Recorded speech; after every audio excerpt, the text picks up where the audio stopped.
This video was created using artificial intelligence, AI, for educational and narrative purposes. All characters and events are fictionalized representations inspired by historical realities. Viewer discretion is advised. Imagine for a moment that you are walking through the dusty streets of Mycenae in 1500 before Christ. The Mediterranean sun burns your skin as you observe merchants shouting their products, soldiers marching with their bronze armor, and then something catches your attention. A small four-legged creature moves silently between the wine amphorae and grain baskets. But wait, this animal should not be here. Domestic cats were still extremely rare in Greece at this time, considered exotic treasures from distant lands. That feline you just saw was worth more than a common slave, more than several sheep, perhaps even more than some rural properties. The presence of that cat at that moment and in that place tells an extraordinary story about trade, conquest, prestige, and the epic journey of these animals across the ancient world. If you want to discover what life was really like for cats in Greece in 1500 before Christ, whether they were venerated as gods, treated as pests, or something completely different from what we imagine, then subscribe to this channel now. Activate the notification bell because we are about to dive into archaeological documents, recent excavations, and historical evidence that will completely destroy everything you thought you knew about cats in the ancient world. And leave your comment saying which ancient civilization you want us to investigate in the next video. Your comments define our content. Let us get straight to the crucial point that most people do not understand. In 1500 before Christ, Greece was at the height of Mycenaean civilization. These were the Greeks who would inspire the legends of Agamemnon, Achilles, and the Trojan War. They built fortified palaces, developed a writing system called Linear B, and established trade routes that extended from the Black Sea to Egypt. But here is the detail that changes everything. Domestic cats were not native to Greece. They did not evolve there. Every cat that existed in Greek territory in 1500 before Christ had an origin story that traced back to Egypt or the Near East. Archaeological evidence tells us something fascinating. The Mycenaean sites of Mycenae, Tiryns, and Pylos revealed animal bones from virtually every species you would expect to find. Bones of pigs, goats, sheep, oxen, dogs, but cat bones, extremely rare. When archaeologists find feline remains in this period, they are usually from European wildcats, the Felis sylvestris, which is a completely different species from the domestic cat we know today. The domestic cat, Felis catus, descends from the African wildcat and was first domesticated in Egypt and the Fertile Crescent thousands of years before. So how exactly did cats arrive in Greece? The answer lies in ships. Mycenaean merchants maintained constant trade contact with Egypt, especially during the 18th dynasty, when pharaohs like Thutmose III and Amenhotep III ruled. These ships transported Greek olive oil, wine and decorated amphorae, wood and textiles. On the return voyage, they brought Egyptian gold, papyrus, spices, and occasionally, exotic animals. Cats were among these exotic animals, but there was a serious problem. Egypt had extremely rigid laws against the export of cats. The Egyptians considered cats sacred animals associated with the goddess Bastet. Exporting a cat from Egypt was technically a crime. There are records of Egyptian agents being sent to foreign ports specifically to buy back cats that had been smuggled out of the country. This means that any cat that arrived in Greece in 1500 before Christ was the result of smuggling, bribery of port officials, or extremely rare diplomatic gifts between rulers. This context makes every cat on Greek soil an object of invaluable worth. Now let us talk about who actually owned these cats. They were not common farmers. They were not artisans. They were not even prosperous merchants. Cats in Mycenaean Greece belonged exclusively to the aristocratic elite, to the rulers of the palaces, to high-ranking military commanders. Owning a cat was a statement of status as powerful as owning Egyptian gold jewelry or weapons decorated with ivory. It was a way of telling the world that you had trade connections that reached the most distant and exotic lands of the Mediterranean. But what did these aristocratic cats actually do during their days in Mycenaean palaces? Here reality diverges drastically from romantic fantasies. These cats were not primarily pets in the modern sense. They were extremely valuable living tools for pest control. Mycenaean palaces stored enormous quantities of grain in large pithoi, giant ceramic jars that could be the height of an adult man. These grains attracted rats and mice in devastating numbers. A single rat could consume about 30 grams of grain per day and contaminate much more with its feces and urine.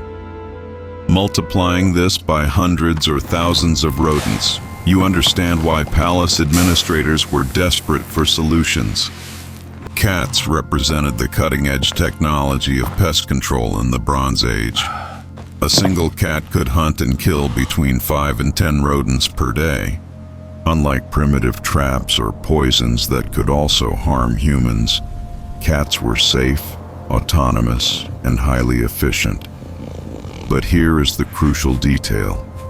Due to their extraordinary value and extreme rarity, these cats did not roam freely. They were kept in specific areas of the palatial complexes, probably in the food storage zones, with carefully controlled access. The linear B tablets found in Pylos and Knossos meticulously document food rations for different categories of workers and animals. There are records of quantities of barley destined for horses, pigs, and dogs. Although we have not yet found a tablet that explicitly mentions cats, this probably reflects their rarity and not their absence. Mycenaean scribes were obsessive bureaucrats who documented even the smallest transactions.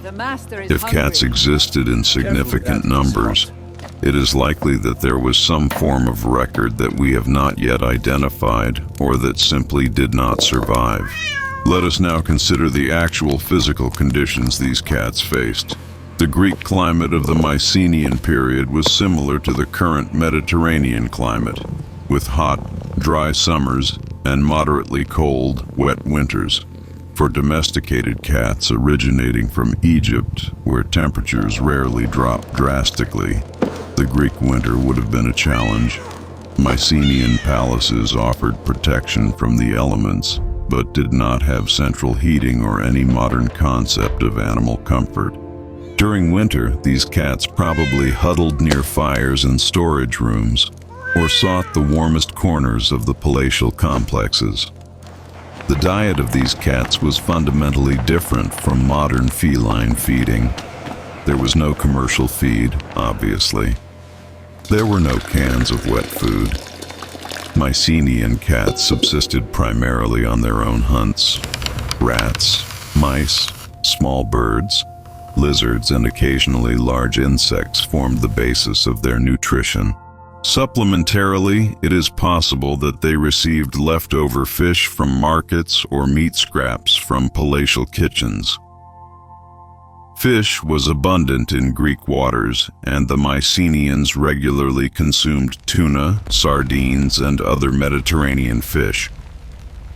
Any spoiled fish or fish unsuitable for human consumption probably ended up as food for the valuable cats. The question of reproduction is particularly interesting. With so few cats present in Mycenaean Greece, each litter of kittens represented an economically significant event. kittens belonging to aristocratic families would be extremely valuable diplomatic gift items or luxury trade products. Imagine a Mycenaean noble gifting another noble with a kitten as a way to cement an alliance. This kitten was worth more than gold or silver because it represented something that common money simply could not buy easily. Here is something that will surprise you.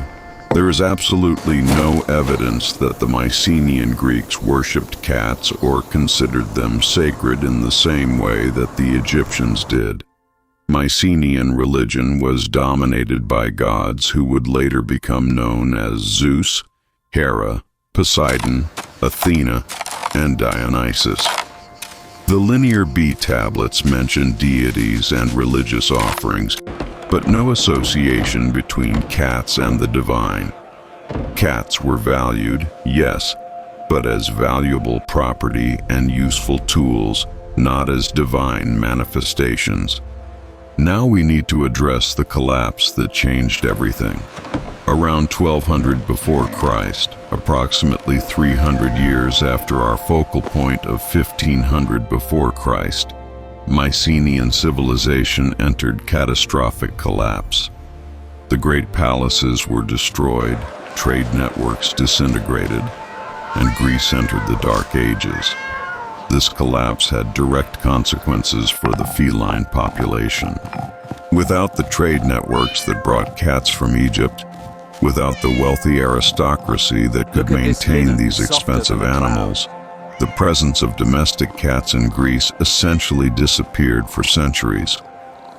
During the Greek Dark Ages, which lasted approximately from 1200 until 800 before Christ, there is virtually zero archaeological evidence of domestic cats. Cats did not reappear in significant numbers until the Archaic and Classical period, when new trade routes were established and Greek city-states began to prosper again. This tells us something crucial. The presence of cats in ancient Greece was not natural or inevitable.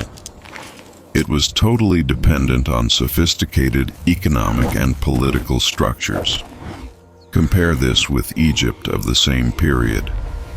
In 1500 before Christ, domestic cats had already been present in Egypt for more than 1,000 years. They lived in the homes of common people, not just the elite. They walked freely through the streets. They were mummified and buried in dedicated cemeteries. The difference between the Egyptian feline experience and the Greek feline experience of this period could not be more dramatic. So what is the lesson here? The story of cats in Greece in 1500 before Christ teaches us that the relationship between humans and animals is profoundly shaped by economic, political, and cultural forces. The same animals that were common, and even too common in one society, were rare and exotic treasures in another, separated by only a few weeks of sea travel. Cats did not choose to live in Greek palaces because they liked luxury. They were there because powerful humans tore them from their native habitats, transported them across dangerous seas, and confined them in controlled spaces to serve human purposes. This is not a romantic story of mutual companionship. It is a story about power, trade, status, and the instrumentalization of living creatures. The cats that lived in Mycenaean Greece were simultaneously privileged and prisoners. They lived in palaces, but not by their own choice. They were well fed, but only because their utility justified the investment. They were rare enough to be valuable, but too numerous to maintain their population after the collapse of the structures that justified their importation. When you see a cat today, casually walking down the street or sleeping on your sofa, you are looking at the descendant of a lineage that crossed oceans, survived civilizational collapses, and adapted to thousands of different environments over millennia. The cats that existed in Greece in 1500 before Christ were involuntary pioneers, forced colonizers of foreign territory, living messengers of an interconnected world that existed long before any modern concept of globalization. The next time someone says that cats have always been beloved pet animals, universally loved, you can correct them with facts. For most of human history, in many places in the world, cats were commodities, tools, status symbols, but rarely just companions. The modern version of the cat as an accessible pet is a relatively recent invention. In Greece in 1500 before Christ, a cat was a luxury that only the most powerful could own. And now you know the complete truth about how cats really lived in ancient Greece in 1500 before Christ. If this video changed your perspective on ancient history or about cats, leave a comment detailing what surprised you most. And do not forget that your comments choose our next topics. Do you want to know about dogs in the Roman Empire? About horses in Mesopotamia? About birds in ancient China? Say it in the comments and we will transform your suggestions into content.